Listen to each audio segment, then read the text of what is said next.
ஐயா ரீசெண்டாக அசல்குள்ள ஒரு பாட்டு பாடினார் தெரியுமா? யாரா அந்த பையன், நான் தான் அந்த பையன் அப்படின்னு சொல்லிட்டு.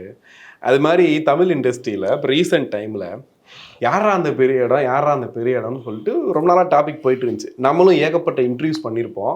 நம்மளும் கெஸ்ட்டு கிட்ட நோண்டி நோண்டி கேட்போம்.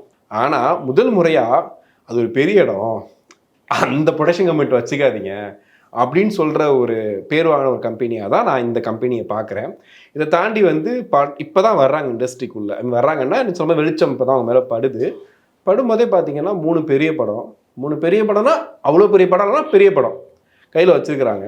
அதை தாண்டி வந்து அஜித் கிட்ட, தனுஷ் கிட்ட தான் கால் ஷீட் கேட்டு வச்சுருக்காங்க. ஒருவேளை விஜய் படம் நடித்தா அவர் கூட அதில் படம் பண்ண வாய்ப்பு இருக்குது அப்படின்ற மாதிரிலாம் பேசிகிட்டு இருந்தாங்க.